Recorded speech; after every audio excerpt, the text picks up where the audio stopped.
personal, and I believe on everyone's behalf, my personal gratitude and appreciation to every single one of you volunteers who've put this thing together. Without that, we wouldn't have been having the kind of conference that we've had. We wouldn't have heard from Sheikh Suhaib all his,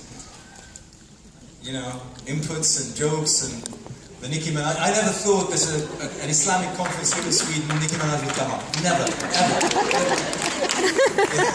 So the fact is, brothers and sisters, every single one of you was part of making this organized in the way that it has.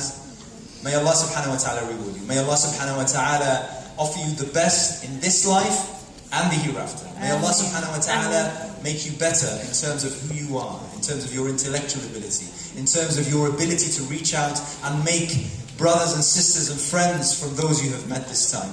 And may Allah subhanahu wa ta'ala add this to your long list of achievements and attainments. Call it a CV, call it a resume, call it a bio, whatever it is that ultimately makes you the kind of person that you and everyone who loves you wants you to get at and to attain. Jazakallah. It's interesting, talk about Nicki Minaj. Assalamu alaikum, I don't oink oink. Who said that? Who said that? Nicki Minaj said that. Do you know that Nicki Minaj is Gujarati?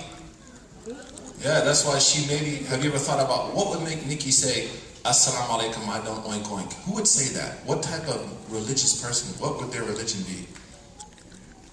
So maybe we need to get a little bit deeper in our cultural studies. The Nation of Islam in America, one of the things that they did, even though they were wrong at a creed level, every week they would have a study circle on contemporary cultural issues. So that their ministers, like Minister Malcolm X and others, when they spoke to people, Imam al-Haddad talked about tying the heavens to the earth. The hadith of the Prophet that says one page of the Quran is hadith sahih, one of the taraf of the Quran is biyadillah, and the other taraf of the Quran is biyadil ummah. Right? There's a constant intersection between the heavens and the earth. You are heavenly bodies representing the teachings of the Prophet, but in vessels which are earth-bound. So understand your importance. Now, the issue of niyyah, I just want to mention two things that the scholars of Usul mentioned. Al-Baydawi touches on this in a book called Al-Minhaj with Isnawi's Hasha. You don't need to worry about it, it's a hard book, we studied it. And of course the Subki and Jami' Jawami.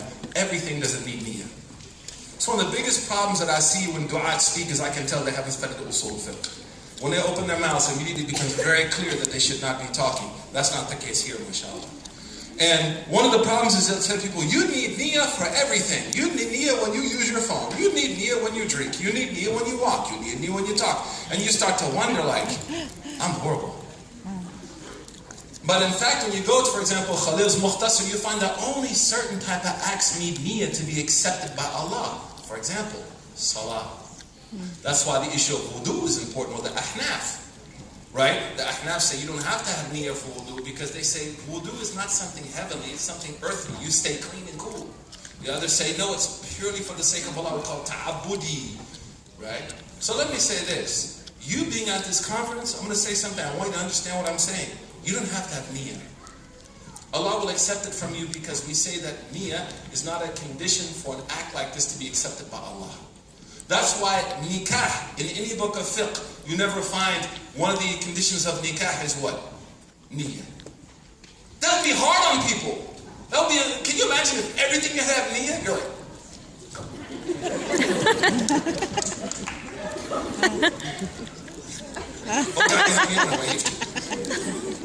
Hope to make shirk. So let me say this. I have a sense of humor, as you can see, and I don't care. I'm a convert. I have no cultural bounds. The Arabs are not going to call me later and say this was aib, and the Pakistanis are going to be like, I'm not have to worry about that. I'm a white guy. I have no family. Point is, the scholars of Usul al-Fiqh, we learned this in Azhar, they said that there are only certain type of acts that you have to have intention for. Salah. Zakat doesn't need niyyah. Zakat doesn't need niyyah for it to be accepted by Allah. Shurut al-qubul, we say in the Maliki madhab.